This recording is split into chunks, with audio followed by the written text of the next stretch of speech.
హల్లెలూయా. మన ప్రభువును ప్రియరక్షకుడైన యేసుక్రీస్తు శ్రేష్టమైన నామంలో నేటి జ్ఞాపకార్థకుడికి హాజరైన మీ అందరూ కూడా నా హృదయపూర్వకమైన వందనాలు తెలియజేస్తూ ఉన్నాను. ఇప్పటికే కొంతకాలాతీతమైంది కనుక త్వరగా కొన్ని మాటలను ధ్యానం చేసుకుందాం.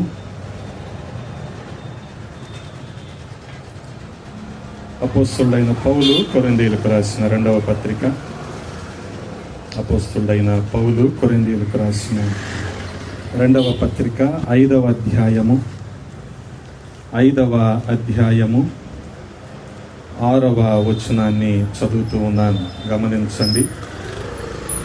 వెలిచూపు వలన కాక విశ్వాసము వలననే నడుచుకొనుచున్నాము. ప్రార్థన. మమ్మల్ని మిక్కిలిగా ప్రేమించిన మా ప్రియ పరలోకపు తండ్రి, ఈ సమయంలో మరొకసారి మీ పాద సన్నిధి చేరటానికి మీరు చూపిన కృపను బట్టి స్తోత్రాలు. రాజా, సమయంలో ఏర్పాటు చేయబడిన ఈ జ్ఞాపకార్థ కూడికను బట్టి, చేరి ఉన్న బంధుమిత్రులు, స్థానిక సంఘాన్ని బట్టి స్తుతిస్తూ ఉన్నాం. ప్రతి ఒక్కరిలో ప్రభువా మీ ఆత్మకార్యాలు జరగనివ్వండి. మునుపు విన్న వర్తమానము ఏమాత్రము చెదరిపోకుండా అనేకమైన విషయాలు మేము నేర్చుకోవటానికి కృపనివ్వండి. మీ లేఖనాల్లోని సత్యాలను గ్రహించులాగున మా హృదయాలను తెరవమని బతిమాలుకుంటూ ఉన్నాం. అల్పుడైన నన్ను మరుగు చేయండి. మీ ఆత్మచేత నింపి వాడుకోండి. మా అందరికీ కావలసిన మాటలే వినిపింప చేయండి. మీకే మహిమలు ఆరోపిస్తూ ఉన్నాం. యేసయ్య పరిశుద్ధ నామంలో అడిగి వేడుకుంటున్నాము పరమ తండ్రి, ఆమేన్. ప్రభునందు ప్రియ సహోదరి సహోదరులారా, చాలా శ్రద్ధగా కొద్ది నిమిషాలు ఈ మాటలు ధ్యానం చేయడానికి ప్రయత్నిద్దాం. చూడగలిగితే పౌలు అపోస్తలుడు కొరింథీ పట్టణంలో ఉన్న సంఘానికి 2 ఉత్తరాలు రాశాడు. వారిని బలపరుస్తూ, అలాగే అక్కడ ఉన్న దుర్బోధలన్నిటిని కూడా ఖండిస్తూ, వారిని ఆత్మీయంగా ఎంతగానో ముందుకు నడిపిస్తూ ఈ పత్రికలు రాస్తూ ఉన్నాడు. అందులో ప్రాముఖ్యంగా మనందరికీ కలిగే కొన్ని సందేహాలు ఉంటూ ఉంటాయి. భక్తి జీవితంలో అనేక సంవత్సరాలుగా కొనసాగుతున్నప్పటికీ కొన్ని సందేహాలు మన మనసును తొలిచివేస్తూ ఉంటాయి. వాటిని బట్టే కొన్నిసార్లు విశ్వాసులు అవిశ్వాసంలోనికి వెళ్ళిపోయే ప్రమాదాలు కూడా ఉంటాయి. వాటన్నిటికీ సమాధానంగానే పౌలు అపోస్తలుడు ఈ 5వ అధ్యాయంలో చెప్పిన మాటలు గొప్ప ఆదరణ మనకు కలిగిస్తూ ఉంటాయి. గమనించగలిగితే ఇక్కడ ప్రాముఖ్యంగా 3 విషయాలను పౌలు అపోస్తలుడు మాట్లాడుతూ ఉన్నాడు. చూడగలిగితే మొదటి వచనంలో అంటున్నాడు, గమనించండి. భూమి మీద మన గుడారమైన ఈ నివాసము శిథిలమైపోయినను చేతి పని కాక దేవుని చేత కట్టబడినదియు నిత్యమైనదియునైన నివాసము పరలోకమందు మనకున్నదని ఎరుగుదుము అంటున్నాడు. గమనించండి, వాస్తవానికి మరణం అనేది మనిషికి ఉన్న భయాలన్నిటిల్లో గొప్ప భయం. అనారోగ్యం భయం కలిగిస్తుంది. కొన్నిసార్లు ఆర్థిక పరిస్థితుల్లోని ఒడిదుడుకులు కూడా మనిషికి భయాన్ని కలిగిస్తాయి. సమాధానం లేని పరిస్థితులు మనిషికి భయాన్ని కలిగిస్తాయి. కానీ వీటన్నిటికంటే గొప్ప భయాన్ని కలిగించేది ఏంటంటే మరణం. అందుకనే సహజంగా దీని గురించి ఎవరో మాట్లాడటానికి ఇష్టపడరు. కానీ ఈ మరణానంతర జీవితం గురించి క్రైస్తవునికి విశ్వాసము, నిరీక్షణ ఉంది. కాబట్టే క్రైస్తవుడు వీటి గురించి మాట్లాడటానికి భయపడ్డు. హల్లెలూయా.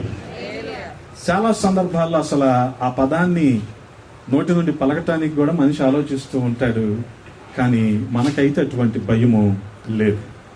గమనించండి, ఇక్కడ పౌలు అపోస్తలుడు కూడా మరణము, మరణానంతర పరిస్థితి, మరణము, ఆ తరువాత పునరుద్ధాన జీవితం, పునరుద్ధాన శరీరం, దీని గురించే మాట్లాడుతూ ఉన్నాడు.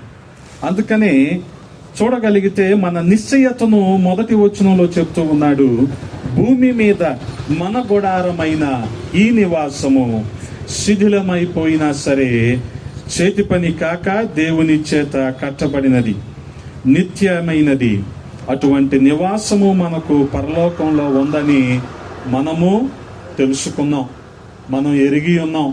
మనకు అటువంటి నిశ్చయత ఉంది. గమనించండి, చాలా సందర్భాల్లో అనిశ్చయత అనేది ఉంటుంది మనిషికి, అన్సర్టనిటీ అనేది ఉంటుంది. కానీ ఇక్కడ పౌలు సర్టనిటీ గురించి మాట్లాడుతున్నాడు. ఏంటది? Certainty of the resurrected body, ఈ పునరుద్ధాన శరీరానికి సంబంధించిన నిశ్చయత. ఏమంటున్నాడు? భూమి మీద ఈ గుడారము శిథిలమైపోయినా సరే పరలోకంలో మనకొక నిత్యమైనది, చేతి పని కానిది ఒక నిత్యమైన నివాసము ఉంది అంటున్నాడు. గమనించండి. అందుకనే ఈ గుడారము ఏమైపోద్దంట? ఒకానొక రోజున శిథిలం అయిపోద్ది. కాసేపు కూర్చుంటాం ఇక్కడ 1 గంట వరకు, 2 వరకు. మన నెత్తి మీద కూడా గుడారం ఉందా? సాయంత్రం వచ్చి చూస్తే ఉంటుంది. అది రేపు ఉంటుందా? ఉండదు. గుడారము తాత్కాలికమైనది. గమనించండి. కానీ నివాసము కదా, ఈ గుడారం కాసేపు ఉంటుంది, తీసేస్తాం. కానీ పక్కన రెడ్డి గారి నివాసం ఉంది, అది ఉంటుంది కదా. అలాగే ఈ శరీరము కూడా ఎటువంటిదంట? గుడారం లాంటిది, గుడారం లాంటిది. కానీ ఈ గుడారంలో నుంచి ప్రతి వ్యక్తి నిత్య నివాసంలోనికి, శాశ్వత గృహంలోనికి వెళ్ళాలనేదే దేవుని చిత్తం. అందుకనే ఆయన మన కోసం తన యుక్త కాలములో తన యవన రక్తాన్ని ప్రతి వ్యక్తి కోసం చిందించి మన పాపాలను తన వీపు మీద వేసుకొని శిలువ మీద ఆయన మరణించారు. హల్లెలూయా. మరణించి ఆయన సమాధి చేయబడి 3వ రోజున తిరిగి లేచారు. ఆ నిరీక్షణను బట్టే ఈ రోజున మనము ఆయనను వెంబడిస్తూ ఉన్నాం.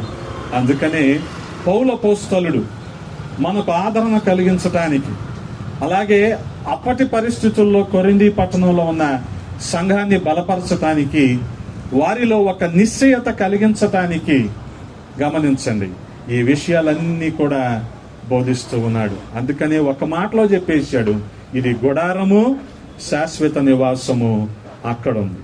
ఈ శరీరం ఎటువంటిది కదా, కొంతసేపు కనిపిస్తుంది, అంతలోనే మాయమైపోద్ది కదా. అందుకని యాకోబు రాస్తూ ఉంటాడు తన పత్రికలో, మనం చూడగలిగితే యాకోబు పత్రిక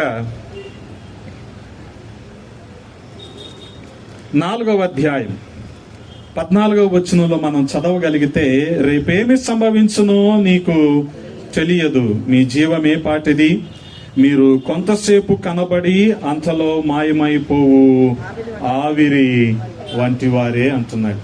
అంటే గమనించండి, ఈ శరీరము తాత్కాలికమైనది. కొంతసేపు మనం కనిపిస్తాం. ఈరోజు కనిపించిన వ్యక్తి రేపొద్దున మరలి మనకి కనిపిస్తాడన్న నమ్మకం లేదు. కొంతకాలం క్రితం మనం చూసిన వ్యక్తి ఈరోజు మనకు జీవించి ఉన్నాడు అన్న నిశ్చయత మనకి లేదు.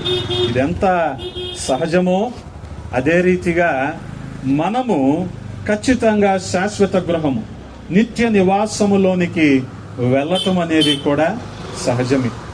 అందుకనే పౌలు అపోస్తలుడు అటువంటి విశ్వాసము, నిరీక్షణ వారిలో కలిగించటానికి ఈ విషయాలన్నీ కూడా రాస్తూ ఉన్నాడు. భూమి మీద మన గుడారమైన ఈ నివాసము శిథిలమైపోయినను చేతి పని కాక దేవుని చేత కట్టబడినదియు నిత్యమైనదియునైన నివాసము పరలోకమందు మనకున్నదని ఎరుగుదుము. మనకుండొచ్చు అన్నట్టు మాట్లాడలా, మనకుంది అని ఖచ్చితంగా పౌలు అపోస్తలుడు బోధిస్తూ ఉన్నాడు. కాబట్టి ప్రతి ఒక్కరము కూడా ఈ నిశ్చయతను, ఈ విశ్వాసాన్ని, ఈ నిరీక్షణను కలిగి ఉండాలి.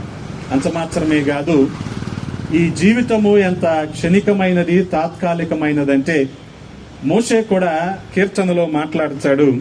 90వ కీర్తన 5వ చరణంలో అంటూ ఉన్నాడు, గమనించండి, వరద చేతనైనట్టు నీవు వారిని పారగొట్టి వేయగా వారు నిద్రింతురు, ప్రొద్దున వారు పచ్చగడ్డి వలె చిగురించురు. ప్రొద్దునది మొలిచి చిగురించును, సాయంకాలమునది కోయబడి వాడబారును అంటున్నాడు. గమనించండి, అంత తాత్కాలికమైనది మనిషి జీవితం. కాబట్టి ఈ తాత్కాలికమైన జీవితం గురించి కాదు గాని మనిషి ప్రాకులాడాల్సింది సదాకాలము నిత్యము మనం ఉండే పరలోక రాజ్యంలో మన స్థానము కొరకే మనము పాకులాడాలి.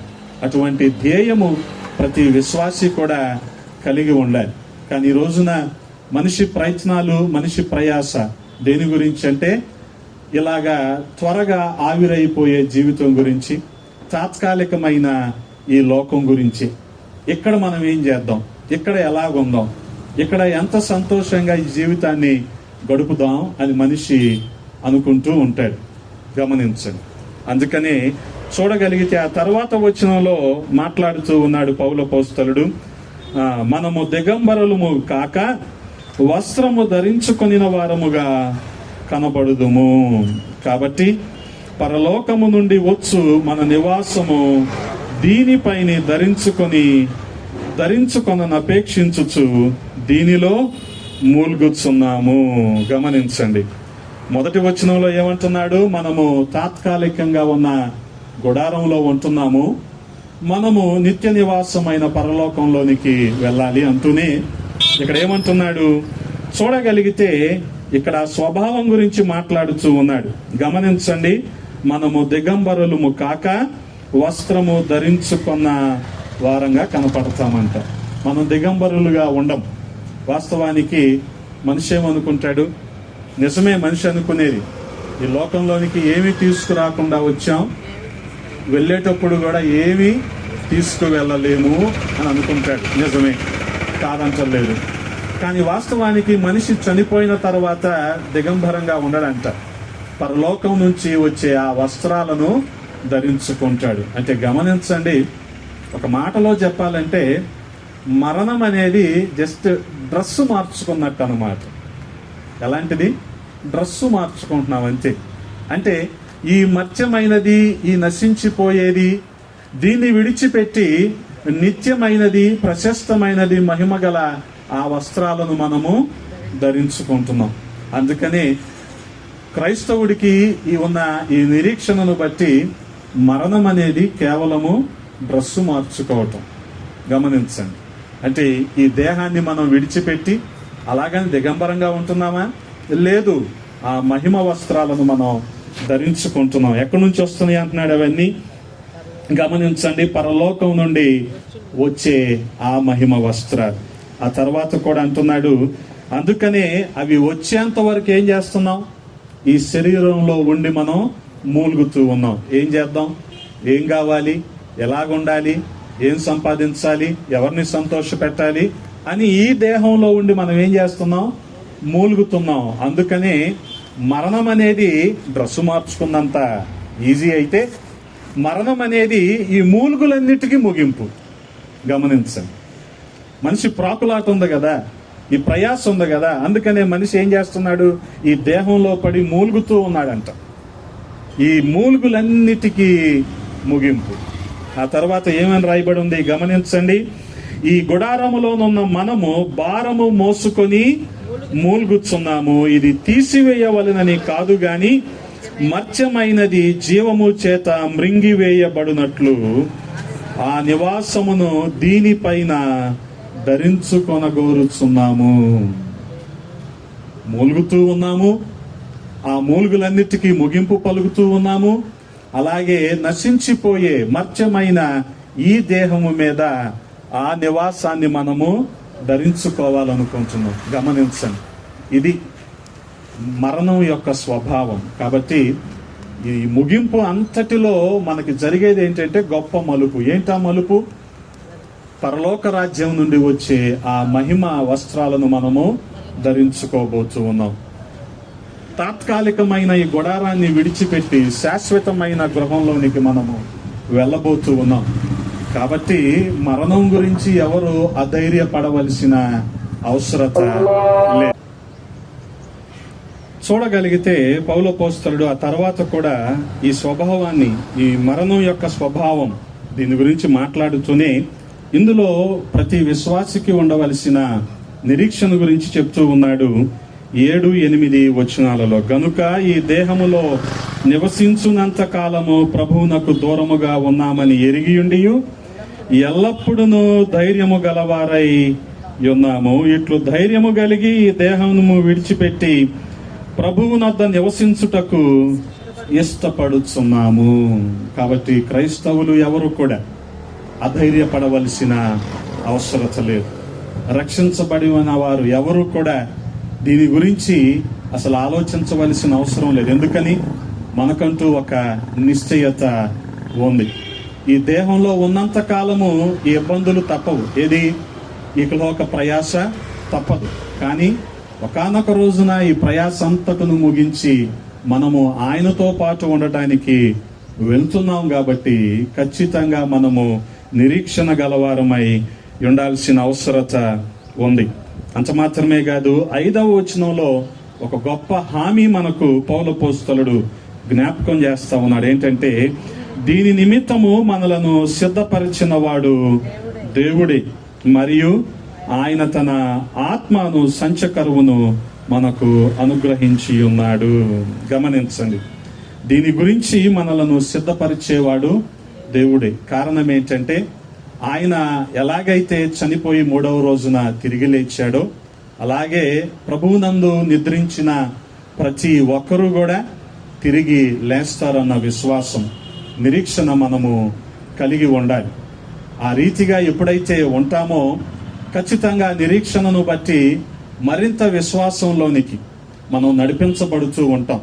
అందుకనే యేసుక్రీస్తు ప్రభువు వారు ఏ రోజును కూడా జ్ఞాపకార్థ కూడికకు వెళ్ళలేదు, ఆదరణ కూడికకు ఆయన వెళ్ళలేదు.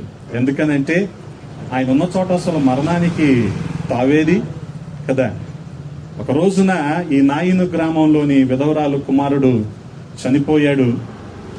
ఆ తర్వాత సమాధుల తోటకు తీసుకువెళ్ళిపోతూ ఉంటే యేసుక్రీస్తు ప్రభువు వారు ఎదుర్కొని ఆ యవనస్తుణ్ణి ప్రాణంతో బ్రతికించాడు. ఇక జ్ఞాపకార్థ కూడికకు వెళ్ళవలసిన అవసరం ఆయనకి రాలేదు. గమనించాలి. అలాగే యాయిరు కుమార్తెను కూడా ముట్టుకొని ఆయన బ్రతికించాడు. ఇక మళ్ళీ వెళ్ళాల్సిన అవసరం రాలేదు. అలాగే ఇంతకు మునుపు దైవజనులు చెప్పిన రీతిగా లాజరుని కూడా ఆయన బ్రతికించాడు. ఆ రీతిగా 3 సందర్భాలలో ఆయన చనిపోయిన వారిని బ్రతికించాడు. అదే విశ్వాసం మనం కూడా కలిగి ఉండాలి. మనం ఈ దేహాన్ని విడిచిపెట్టి మనము ఉన్నా సరే పరలోకం నుంచి వచ్చే ఆ శాశ్వతమైన దేహాన్ని మనము ధరించుకుంటాము అన్న నిరీక్షణ మనం కలిగి ఉండాలి. ఆ రీతిగా నిరీక్షణలో ఉండటానికే పౌలు అపోస్తలుడు కొరింథీ పట్టణంలో ఉన్న సంఘానికి హెచ్చరికలన్నీ కూడా చేస్తా ఉన్నాడు. కాబట్టి తాత్కాలికమైన గుడారము లాంటి ఈ జీవితం గురించి మనము బాధపడన అవసరం లేదు. కానీ ఆయనతో సదాకాలము ఉండే భాగ్యం కోసమే మనం ఎదురు చూడాలి. అటువంటి నిరీక్షణ ప్రతి ఒక్కరము కూడా కలిగి ఉండాలి. అలాగే నిరీక్షణ లేని వారు బాధపడేటట్లు మనము బాధపడకూడదని తెస్సలోనికైలకు రాసిన పత్రికలో పౌలు అపోస్తలుడే మాట్లాడుతూ ఉన్నాడు.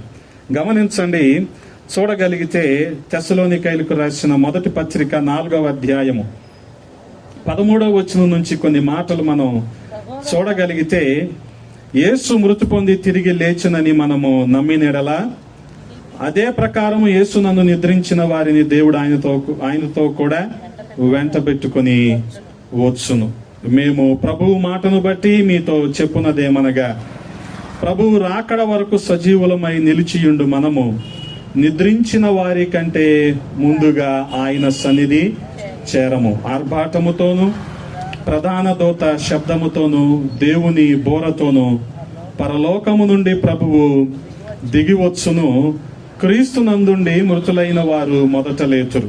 ఆ మీదట సజీవులమై నిలిచియుండు మనము వారితో కూడా ఏకముగా ప్రభువును ఎదుర్కొనుటకు ఆకాశ మండలమునకు మేఘముల మీద కొనిపోబడుదుము. కాగా మనము సదాకాలము ప్రభుతో కూడా ఉందుము. కాబట్టి మీరు ఈ మాటల చేత ఒకనినొకడు ఆదరించుకొనుడి. ఇటువంటి విశ్వాసం, ఇటువంటి నిరీక్షణ ప్రతి ఒక్కరము కలిగి ఉన్నప్పుడు మన సహోదరులను మనం ఆదరించగలం. అందుకనే ఇటువంటి నిరీక్షణను మనం కలిగి ఉందుముగాక. తలలు వంచండి, చిన్న ప్రార్థన చేసుకుందాం. విన్న మాటలను బట్టి చిన్న ప్రార్థన చేసుకుందాం. ప్రతి ఒక్కరము కూడా తలలు ఉంచినట్లయితే ఈ సమయంలో దైవజనులు జీవరత్నం గారు వాక్య ఫలింపు కొరకు ప్రార్థన చేస్తారు.